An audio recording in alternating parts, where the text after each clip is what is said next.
Hey, welcome back, everybody. This is take two of episode 5 for the Justin and Heidi Unfiltered podcast. Hi, I'm Justin. And I'm Heidi. We're deleting the screw ups so that nobody knows they happened but me and you. But then you say take two. That's true. I can't help it. We just wrapped up the Positive Mindset, Growth Mindset series for 5 episodes. It was incredible. Boy, we talked about a lot of great stuff. And I'm really excited to move on to a new topic, but I really believe that we'll be back to that old one eventually. It's pretty broad. There's plenty that we can go over. So now we're talking about client attraction and retention. Heidi, did you know that attracting a new client can be 5 times as expensive as retaining an existing one? What? Yeah. But wait, there's more. I didn't have more. That was No, there isn't more. there. I think we've all heard that adage before, and I think it's true for most industries, if not all of them. Yeah. It costs more money and time and energy to attract a new client than it is to retain one. Yeah. So this next series of podcasts, we'll see how far we get in one. Maybe we'll cover the whole thing. We're going to talk about both client attraction and retention. The thing about client attraction is that things change through time. There was back when I'm not trying to say you're old or anything, but way back when I started.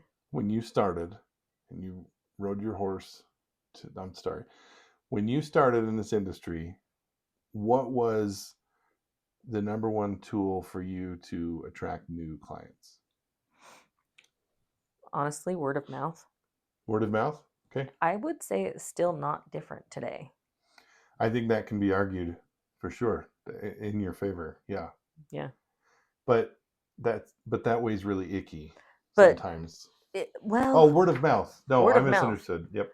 No, and here's the thing. Back when 25 years ago when I was starting out, we didn't really have social media. Like we didn't really have cell phones. We didn't really have cameras. Mm-hmm. So it's not like we were taking pictures of all of our work and doing all these things. Like when I came out of school, I mean, you did every head of hair that sat in your chair. Yeah. That's what you did. You slowly cultivated, and I would say I did this unknowingly almost.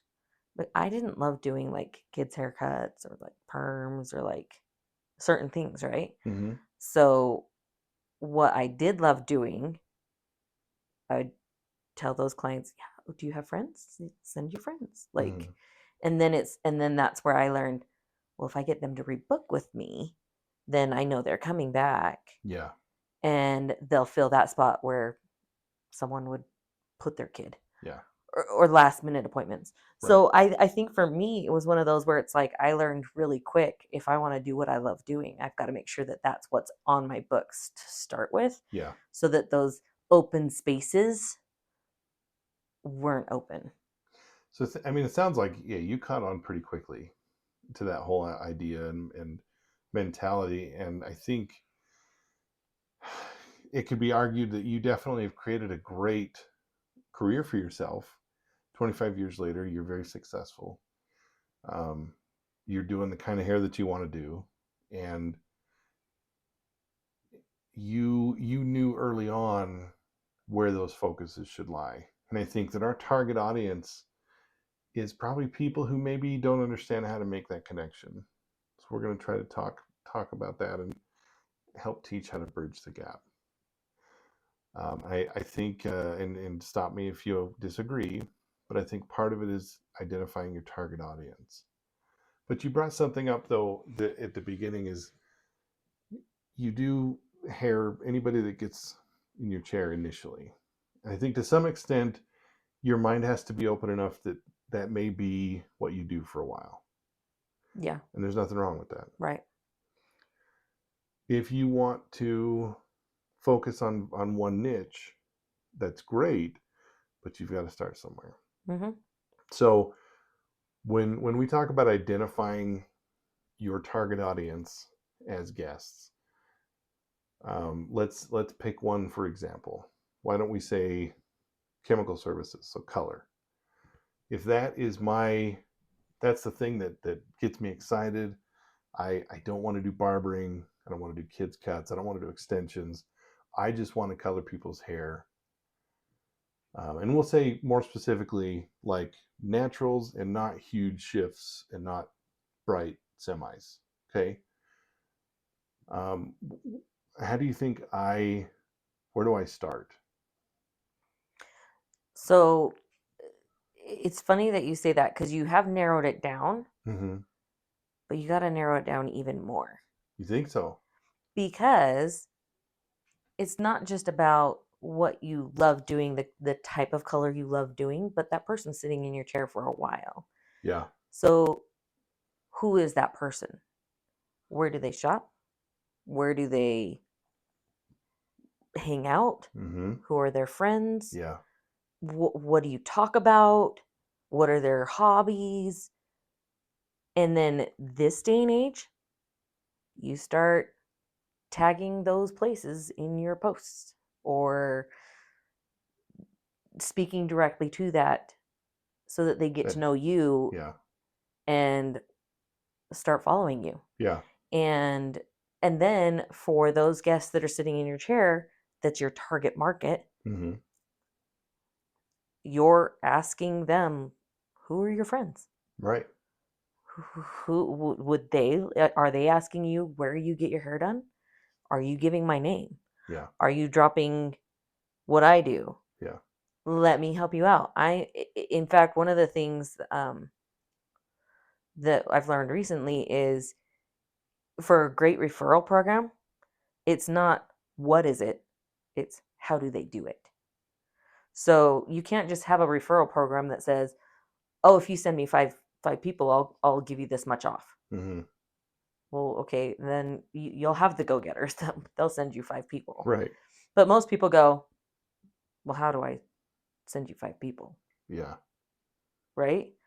Yeah. So then it's more, I'm going to take a really great after picture of your hair and I want you to send it to five people. And anyone who comes back to me, I will give this is the reward. This is the Yeah. referral program. And so you're not telling them how or just what to do, you're telling them how to do it. Right. Like if they're not on social media, okay, then text it to them. Do you have a group chat? Do you have Mm-hmm. something? Mention it in there. Yeah. Or if somebody says that to compliment your hair at your grocery store, it could be a perfect stranger. Could be a perfect stranger. Yeah. I mean, one of the things that's been brought up a lot is as hairdressers, and this does actually work for almost any business. But as hairdressers, most of us are in the business because we can't stop talking. What? I know, crazy. But after you've been talking all day, you kind of shut down at the end of the day. So then if you do go out to dinner, if you do go out, you stop talking. Yeah. But really, like if you see someone who does have hair similar to what you like or has the vibe of what you like or your target, start talking. Yeah. Just strike up a conversation. Tell them you like their hair. Tell them. Now, I do find it funny when a hairdresser goes, "Oh my gosh, your hair looks so good. I'm a hairdresser too. Here's my card." Well, they're not going to leave their hairdresser. You just gave them a compliment on their Yeah. hair. Not the right thinking. But you could be Yeah. like, I mean, you could actually do the opposite and be like, if you have any friends, here's my card. Because I've had clients say to me before, like, I don't want to recommend my friends to you because then you won't be able to get me in. Yeah. Because let's be honest, that's the thing is like we're so afraid of losing a client or not getting every client to sit in our chair. But at the end of the day, you can only do so many heads of hair Yeah. before you're burned out. Yeah. That's just physics. It's Yeah. just yeah.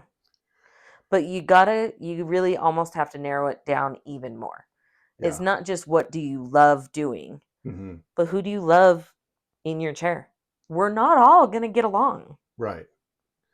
Well, so let's take for example, So somebody who's gonna fit this niche, somebody who wants to get their hair colored, they come in regularly enough. It keeps me busy. So every 6 weeks, let's just say a modern working woman, somewhere 30s or 40s, um, semi-affluent or affluent, and because they can afford your higher prices. This is just one example for now, but this person shops at Harmon's instead of Smith's.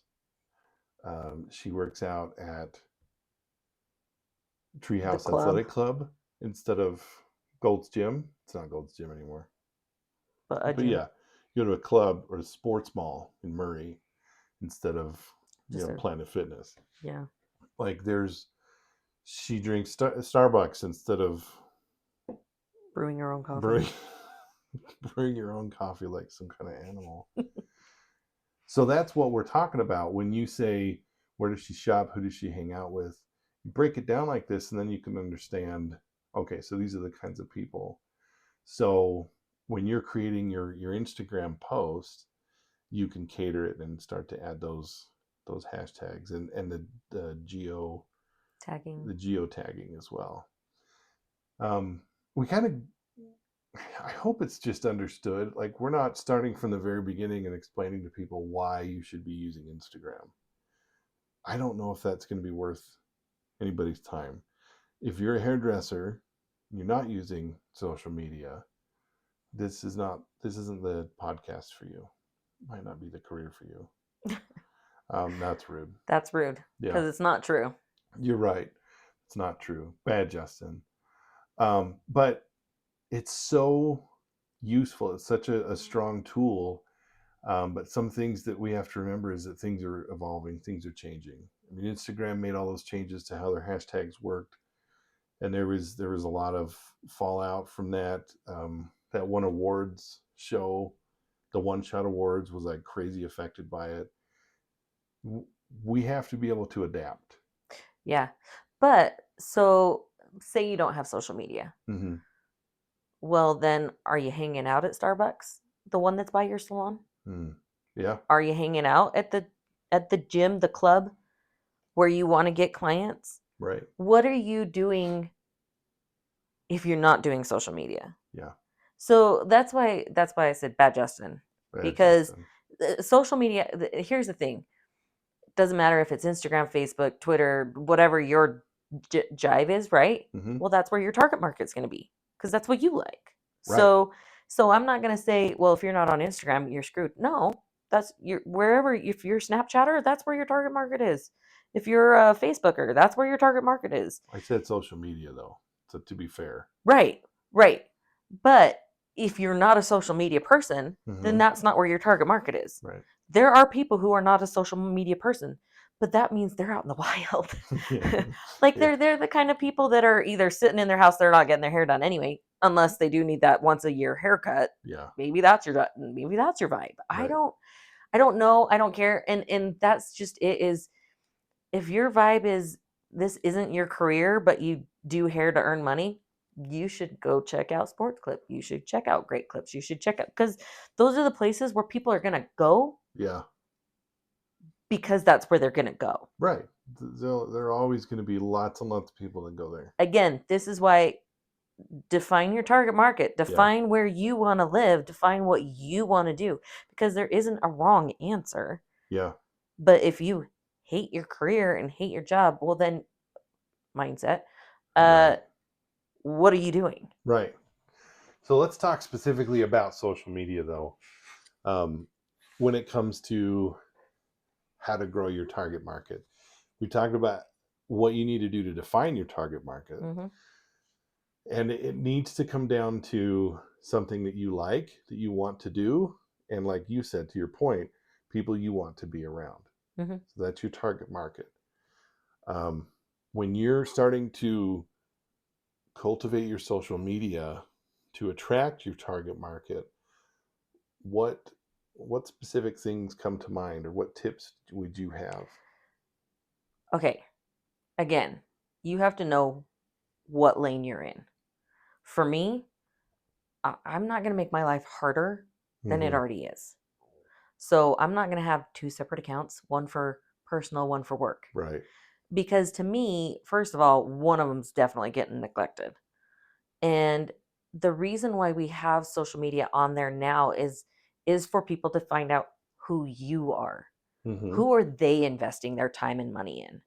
So they want to see what you're doing on the weekend. And honestly, if you're someone who likes to go out and party, that's probably your target market. So don't be afraid to post it. Right. I totally agree. And I did the same thing. My Instagram, your Instagram is at, IBE Salon HM. and mine is at Justin underscore the underscore Metcalf. So, but I did the same thing. I'm pretty sure we talked about it too. When I was a banker, I mean, I wasn't going to attract clients using social media. That I didn't. I never did that. I never made that connection or whatever. But when I got into the beauty industry, I did start making business posts. So I did the same thing. I'm not going to have two different accounts. Uh, and if you do, that's fine. There are a lot of people that do, and it works for them, Totally. and they pay attention to both. Totally. To your point, when you said people want to see who you are, people, that's this is your dating profile. When somebody refers you, they're going to look you up. When somebody talks about, hey, where'd you get your hair done? Oh, it's from Heidi. They're going to look you up. They want to see the work that you do, but they also want to see what you look like. That's just the way that it is. So you've got to have some posts that show who you are. Yeah. I think some people have said like your posts is where you put like all your work, It's right? your lookbook. Yeah, it's your digital lookbook. Mm-hmm. Your stories would be like, I mean, they're going to disappear after 24 hours. Day in the life. Just, yeah, What do you do? What's it look like? getting ready in the morning, grabbing your cup of coffee, people doing the duck lips and throwing their foot up in the air, whatever. Mm-hmm. And then reels. Mm-hmm. Reels is where you get creative. Oh yeah. I mean, there are so many things you can be doing with reels. Mm-hmm. You take the sound bites that are already out there from lots of other people and incorporate it into your work. People freaking love those. Mm-hmm. But it also shows who you are. Right. It can be both. You can have both your work and your lifestyle in it. Yeah. That doesn't mean that the people who don't like actively creating social media are going to fail with this. No, It's not not what at that all. means. No, because like I said, there's a target market out there for everyone. Yeah. So I that's why I say if you do have two separate posts or two separate accounts, it's not a bad thing, Hmm. but just make sure that you are still including in your business one lifestyle. Hmm. People want to get to know who you are, not just your pretty work. Yeah. And I think a lot of people, what they do is they put a link to their business account in their personal profile and vice versa. Yeah, Because, you look and see, oh, okay, this is the kind of work they can do.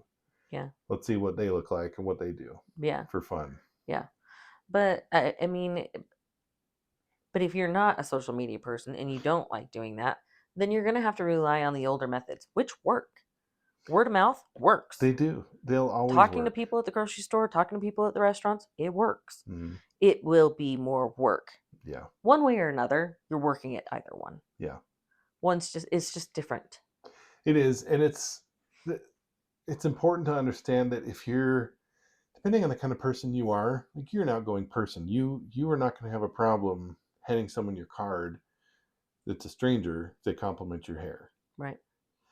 There's some people with, crippling social anxiety that it's really hard for them to have those conversations, but they still are very creative and they still want to do this for a living.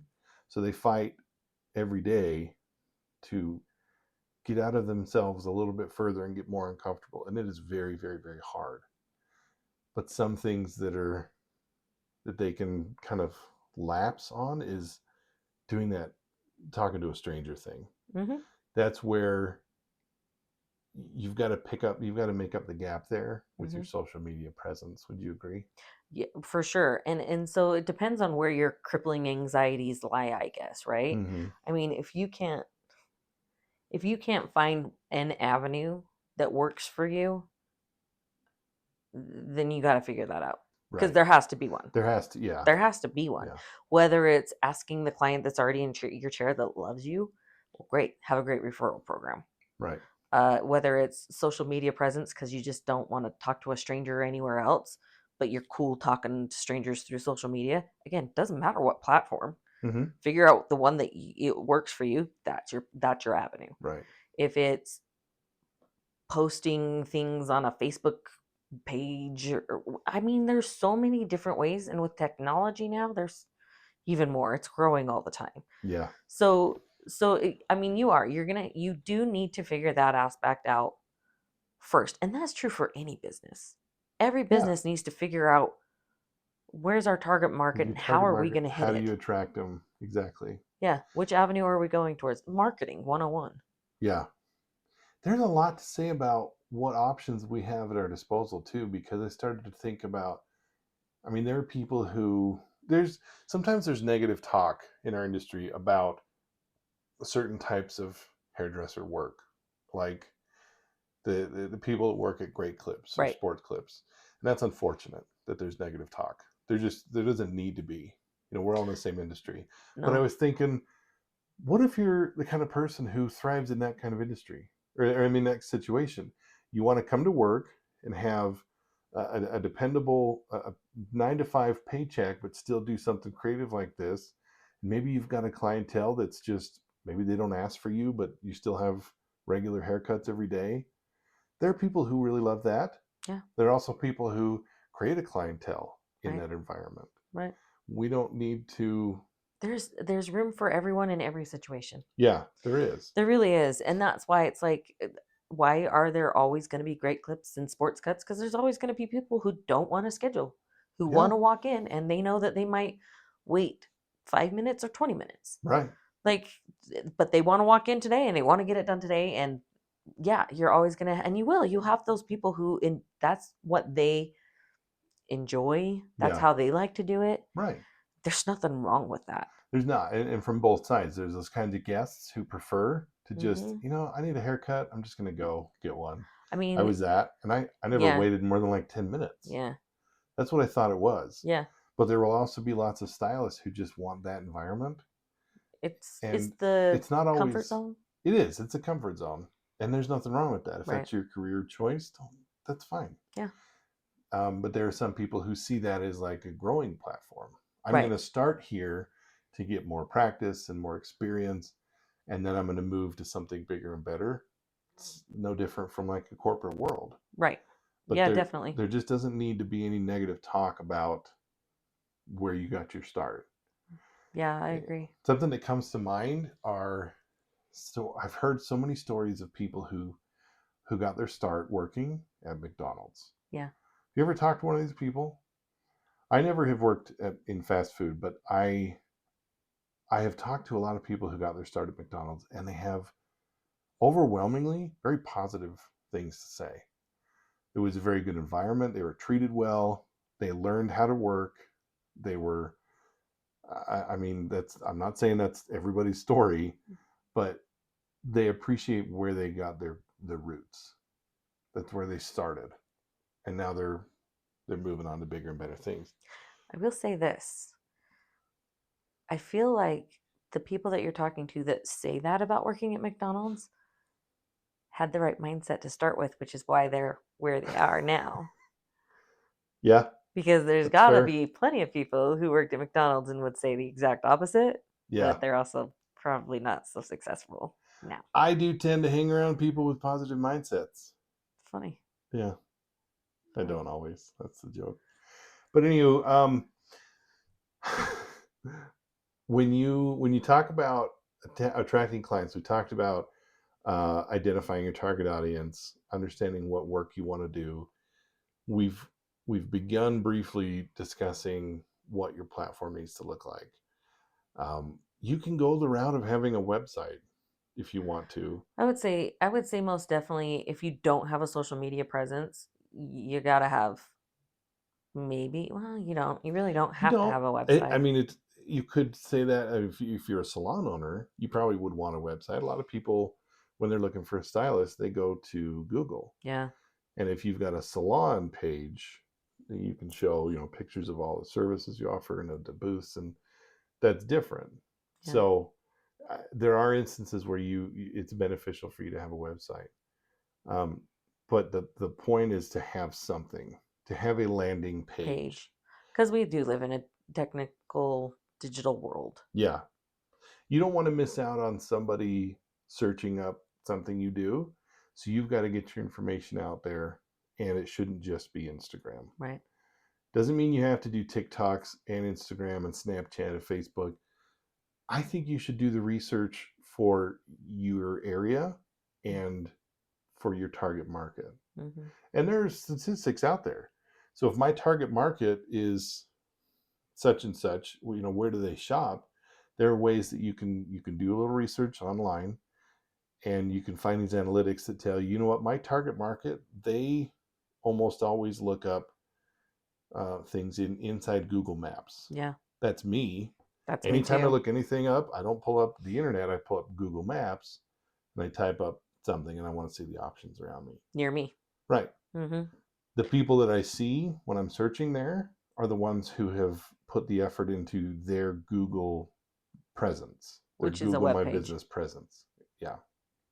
So you just have to understand where your target market is going when they're searching for a new hairdresser. Right.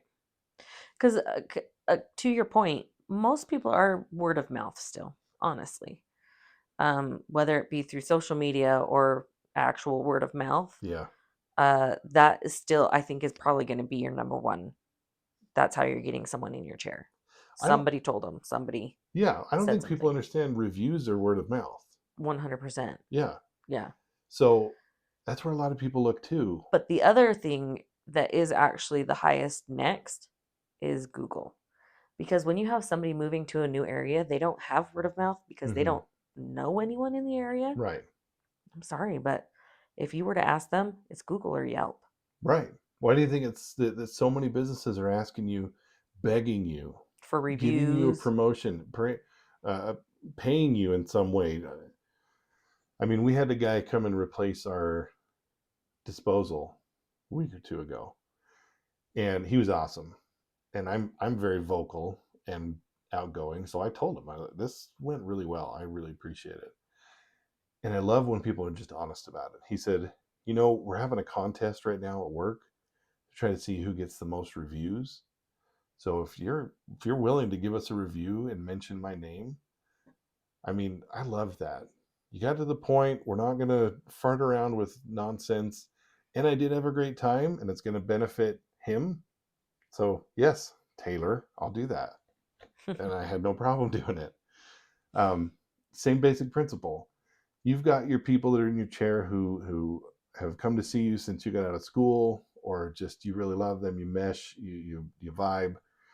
Those are the people who can help you out. Yeah. Just have an honest conversation with them. Mm-hmm. If you find out that the people are looking for you, or that your target market is going to Yelp first, get yourself on Yelp Yep. and ask your guests, hey, can you do a review for me on Yelp? It Mm-hmm. really helped me out. Mm-hmm. It helps also if you make it stupid easy for them. Wouldn't Yeah. you agree? Having a QR code that's right there that they just snap with their phone Yeah. makes it really easy. If you're someone who does like online booking, have it send that email right after that. They just click the link. Yeah. Makes it really easy. I agree. So, I mean, and that's again, we live in a digital and technical world. It's not new. We know that that's how marketing 101, we know that's how that works. Mm-hmm. But that's so we've talked about attracting clients, Yeah. but we've also said it's easier to retain than it is to attract. And since we're at almost 30 minutes, that's going to have to be the next episode. Oh. But I wanted to briefly touch on the QR codes because you got my brain thinking. When I was working at the distributor for the last 5 years, a good part of our job was talking to salon owners and stylists on how to create QR codes for the things that they want to advertise. And it has not been a super easy thing. I don't know how long this has been available on Google Chrome, but they have completely changed the game for everybody. So again, I mean, if this has been on there for 3 years, then this is embarrassing, but I don't care. Nobody told me about it. So if you go to Google Chrome and you click on the three dots, you can go down from any website. So like if you want a QR code for your website, if you want a QR code for your Instagram gives you your own. But anyway, I was gonna say most of them give you a QR they code do. now. So like your website or like your review page in Google Chrome, three dots, and you go down to cast, save, and share. And one of those options, the very bottom one, is create a QR code. Hmm. When somebody goes online and they search, I need a QR code, the first 10, 15, 20, whatever, they're paid subscriptions. Always. They make people think you've got to pay for the subscription. You don't. Nope. You do not have to pay for a QR code. QR codes are free. They are. They're actually really easy to make, and most most websites, most apps, most things Mhm. have it for you. You just got to go to the menu or find it. Right. When you want to go share something, there's almost always an option for a QR code to share as well. Right. Almost always. I agree. And I think if you're smart, you should have a little plastic holder on your station that has two QR codes. On the front is how they're going to pay you, Venmo, or you got your Square, whatever. And on the other side, how to leave reviews, Hmm. how to help your business. So I'd have them side by side. there you go. Okay. Well, that's all for this episode. We will be right back next week, and we're going to talk about client retention, one of the single most important things you can do for your business. Yeah. Thanks for listening. Bye.